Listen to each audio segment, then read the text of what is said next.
You heard? So, in today's Shinobi Striker video, I'll be showing y'all the top 3 and my top 3 favorite Kaguya DLC builds, and also the best ones to use for the new DLC. Because as y'all know, the update is now here. You can buy the DLC, and I know that some of y'all are actually struggling with the builds and somehow don't know how to use the jutsu. So listen, man, I'm gonna be showing y'all some fire builds with this. But before we get into it, make sure you like and subscribe to the channel. And with that being said, let's get into the top 3 best Kaguya DLC builds in Shinobi Striker.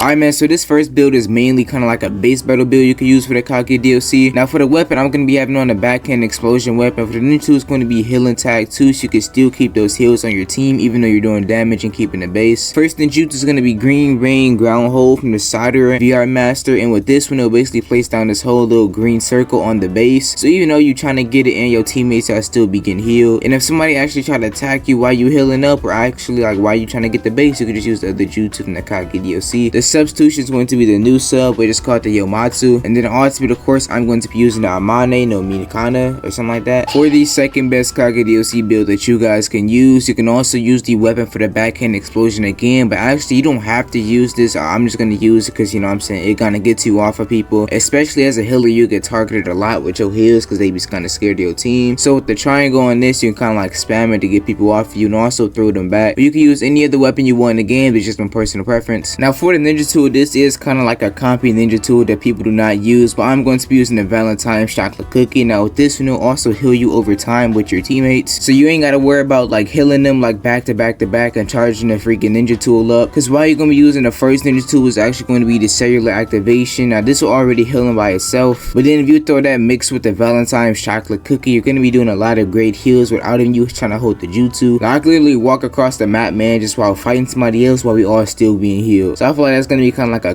combat battle type of thing too. Now for the jutsu, you can use the 80 God's vacuum fist, but I'm going to be using the murderous bone ash, and this will be able to get them off you. So maybe you could use this kind of like a flag battle build, kind of like a defending type of build, since this dude got a lot of range to it. As you can see, the range is max, man. For the sub again, I'm going to be using the Yomotu, but you can also use time space hop if you are using flag battle with this build. And then for the ultimate, you already know that we got to use the new Kaguya DLC ultimate. Now for the last build for the weapon, I'm going to be using the Fame Blade Kurosaka Tsubaki. The ninja tool is going to be the healing tag 2, because of course, why not? It's like the best ninja tool for healing, bro. Let's be honest with you. And like I said once before, y'all can use any weapon I want, but y'all know this is my favorite weapon in the game, man. The Tsubaki, bro. Tsubaki is one of my favorite characters in Boruto as well. The first ninjutsu is going to be cellular extraction. Now with this one, it'll basically heal your teammate like a lot. The first ninjutsu is going to be cellular extraction jutsu. Now this jutsu is like mainly, you already know what this does, but everybody uses on healer. It basically heals your teammate like a very good amount of health. Like it takes like a piece of their health and like fills it up by a lot. So everybody loves this ninjutsu and everybody overuses it like crazy, but that is a good thing though, because that means we can also use the 80 God's vacuum fist as the second ninjutsu for defense. For the sub on this one, I'll be using shadow clone explosion jutsu, and then for the ultimate, you can either use the new Kaguya ninjutsu, the Amane no Minaka, and then you can also use the infinite Tsukuyomi if you want to. So it's kind of optional between these two right here, but yeah, that's personal preference. Y'all go crazy. Now y'all know I do not run stats in none of these builds, man, but if y'all really want to, for the top skill, y'all can use something healing wise that'll grant you like better healing abilities. I would say even like maybe a SS healer type outfit that'll get you like better healing abilities as well. So maybe like an old one from back then, like this one. I'm saying you can even use this one, but like I said, I don't really care about stats, man. I got to point to the game, I don't need to use stats to win or even fight somebody, so the stats kind of be random for me on any outfit that I want to use. So yeah, I'm just putting that out there. And with that being said, the video is coming to a close, man. I appreciate all of y'all for clicking on today's video, and if the DLC builds helped you at all, or even if you play with them, let me know down in the comment section below. And don't call them trash just because you trashed the game, but I promise you, with each one of these builds, you can win in any type of game mode. If you want to take it into the pit, you can probably win too, but like I said, these are really not pit builds, so if you get clapped in the pit, do not blame me. But yeah, with that being said, I'm seeing you on the next one, bro. Y'all boys have a blessed day.